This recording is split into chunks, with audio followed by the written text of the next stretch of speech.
How's it going, guys? Welcome back to the channel. We're going to be checking out the Paris Sainte Chapelle explained by the channel Manuel Bravo.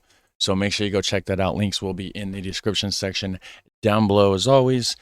And I just switched my computer over to Linux. This is the first recording using Linux. So if there's any issues, let me know so I can sort them out. But I believe everything should be good. Anyways, let's check this out. We're going to learn about this Sainte Chapelle.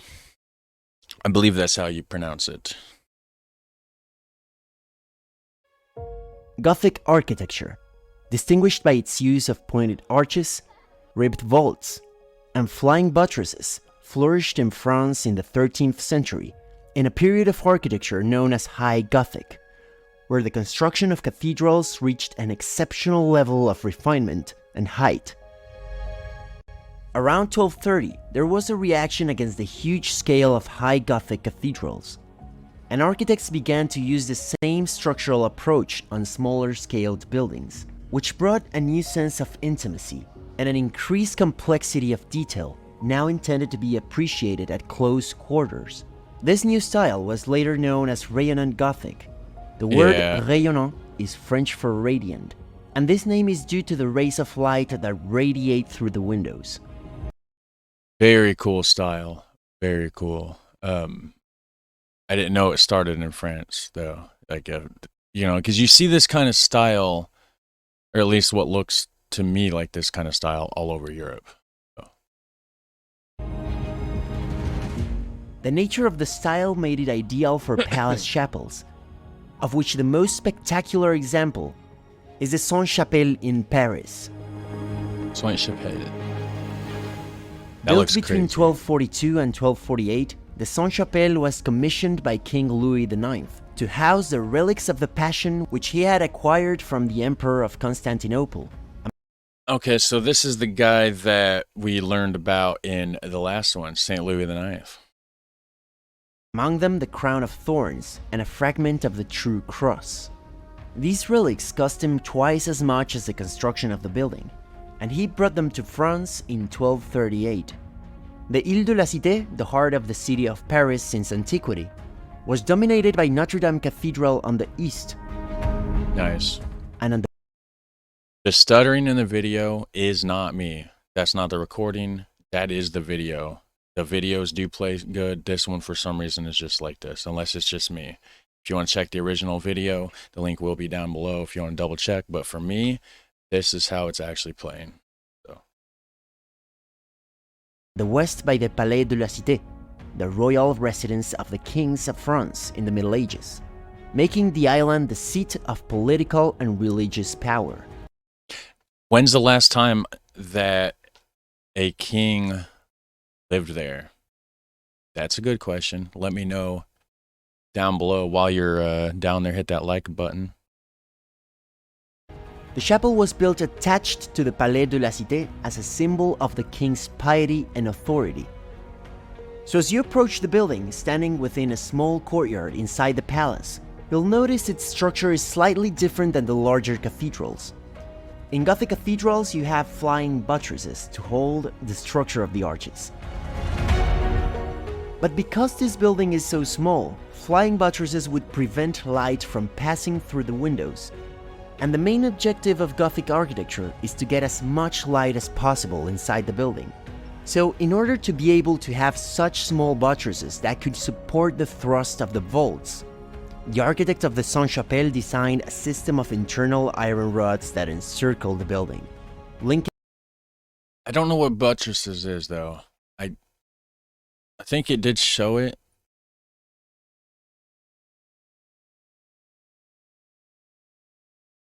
Right here, but I don't know. It said to support the arches. What's the what's a buttress? Is it these beams that go across here? I don't know.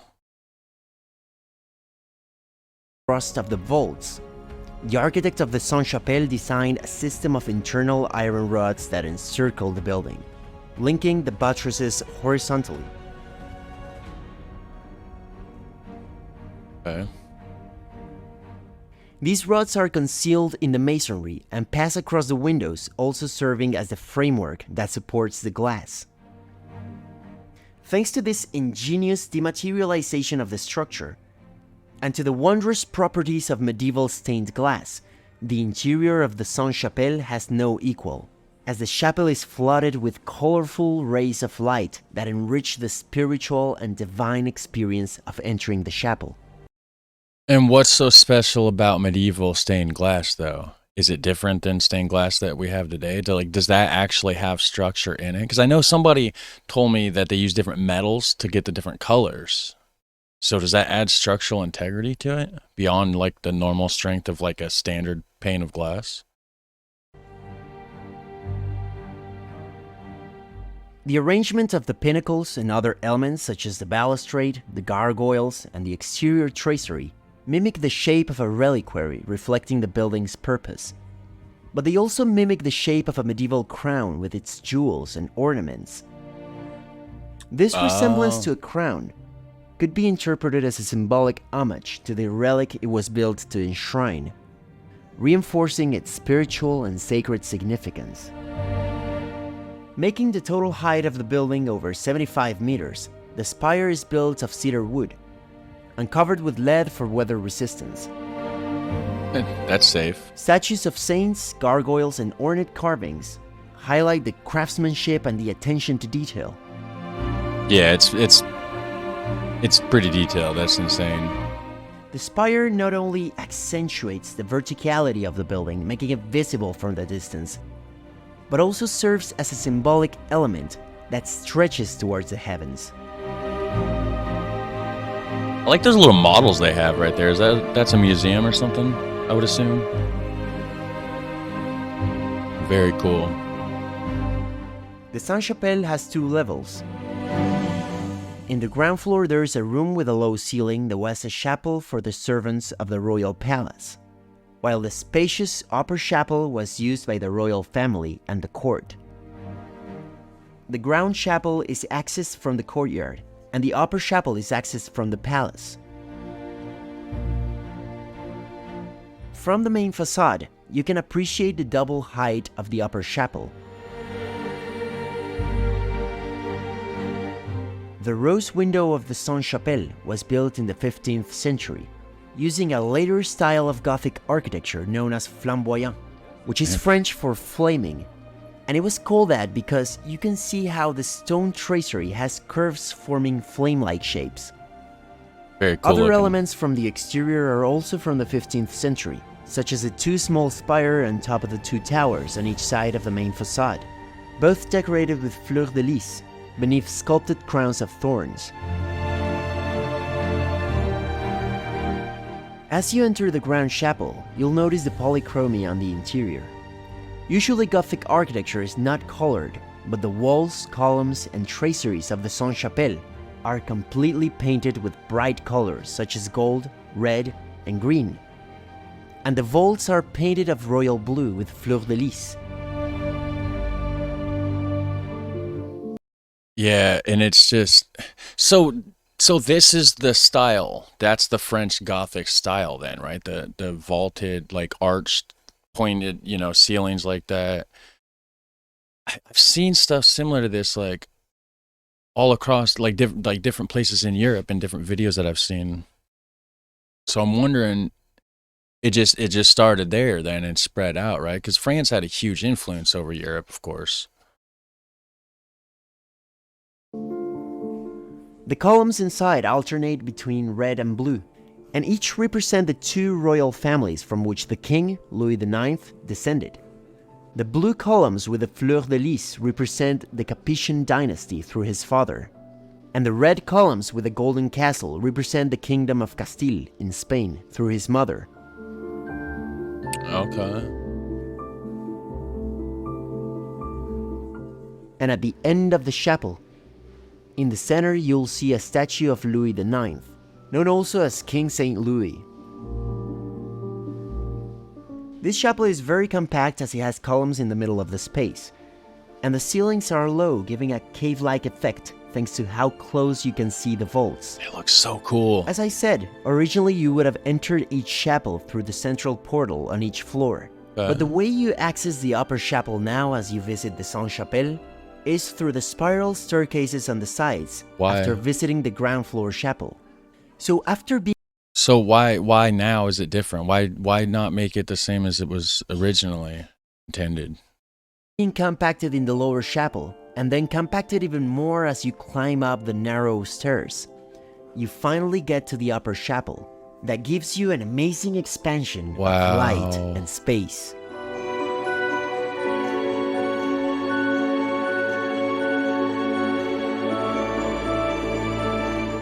Because of the structure conformed of thin buttresses, there are almost no walls inside. The whole space is contained by 670 square meters of stained glass. Jeez. Most of the glass panels are original, and they depict 1,113 scenes from the Bible. Okay. The three central windows of the apse represent scenes of the life of Jesus, taken from the New Testament. Cool. All the windows on the north and south sides, except for the last one on the south corner, represent scenes from the Old Testament, such as the creation or scenes from the life of Moses. The window on the corner depicts the history of the relics that were held in the chapel, presenting King Louis IX as the legitimate successor of the kings of Israel. And finally, the rose window, The legitimate successor to the kings of Israel. Am I missing something here? King Louis IX as the legitimate successor of the kings of Israel. And finally, the rose window, being oriented towards the west, depicts the book of Revelation, symbolizing the end of times. That is insanely detailed. Holy cow. Wow.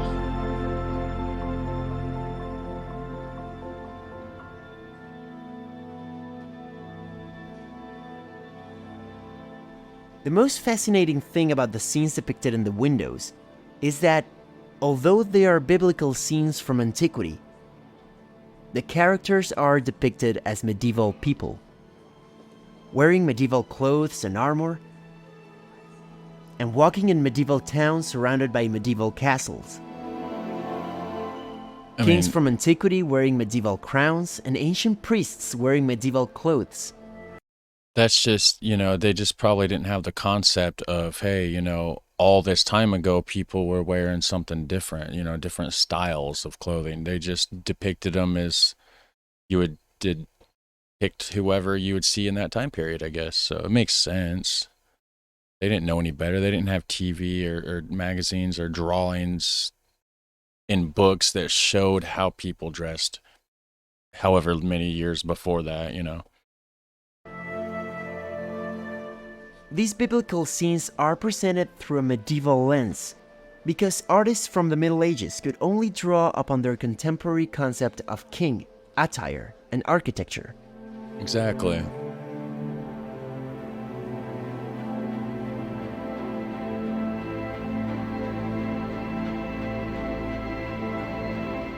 The plan of the chapel has 33 meters in length and 10.5 meters in width, and the vaults reach a height of 20.5 meters. A small space for a Gothic building, yet it retains that sense of verticality, characteristic of Gothic architecture. Yeah, it does. I mean, look how tall it is. The bottom of the walls have a place for the court members to sit, and in the third traverse of the chapel, there's a niche carved in each side of the walls, each decorated with archivolts and sculpture angels and richly painted. These spaces were for the king and queen to sit during ceremonies. Very cool.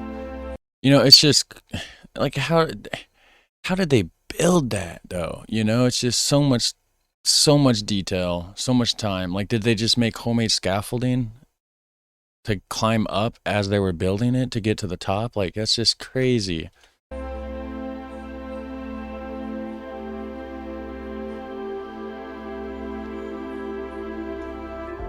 At the end of the chapel lies the altar, which once held the 22 relics that King Louis IX had acquired.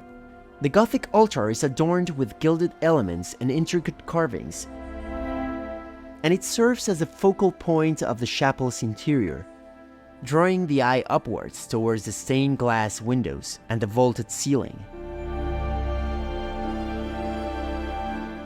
You can see that the vaults from the upper chapel are also painted blue, but instead of having painted fleurs-de-lis like the lower chapel, they have golden stars.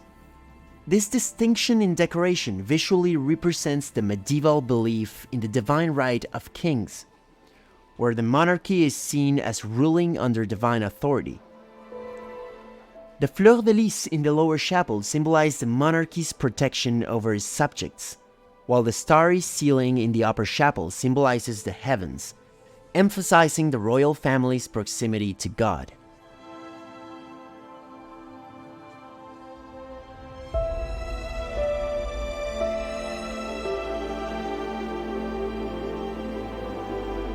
Just outside the chapel in the top level, you can see the main portal through which the royal family and its court would access the chapel back in the Middle Ages. You can see the figure of Christ in the center of the tympanum.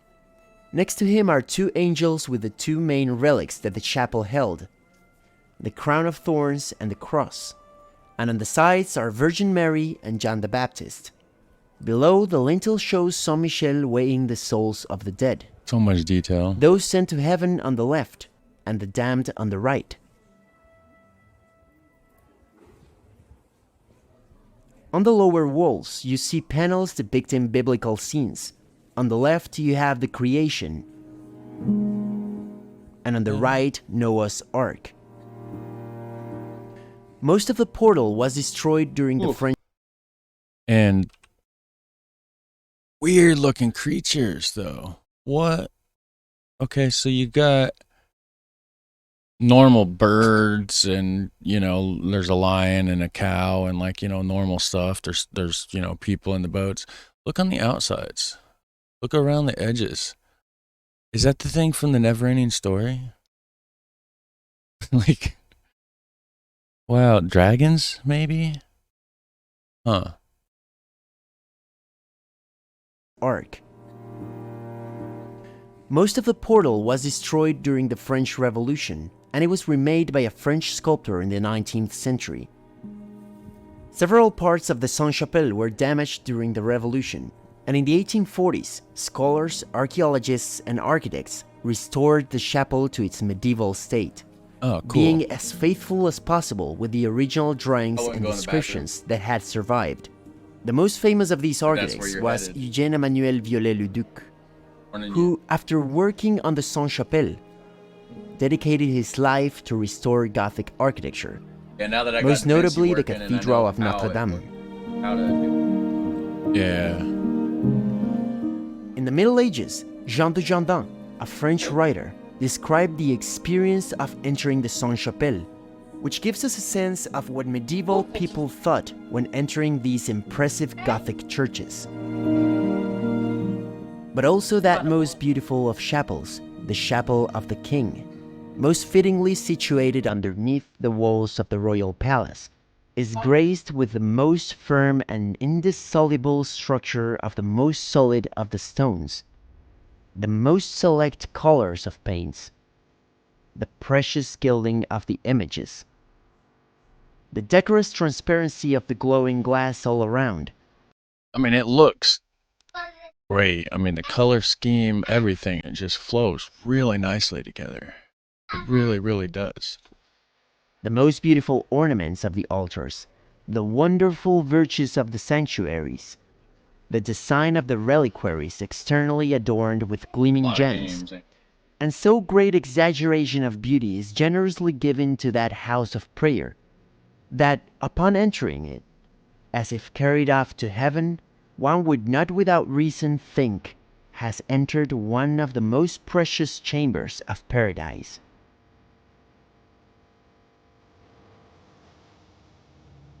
I've never seen anything that elaborate in real life. That is incredible. I've never even seen anything close to that in real life.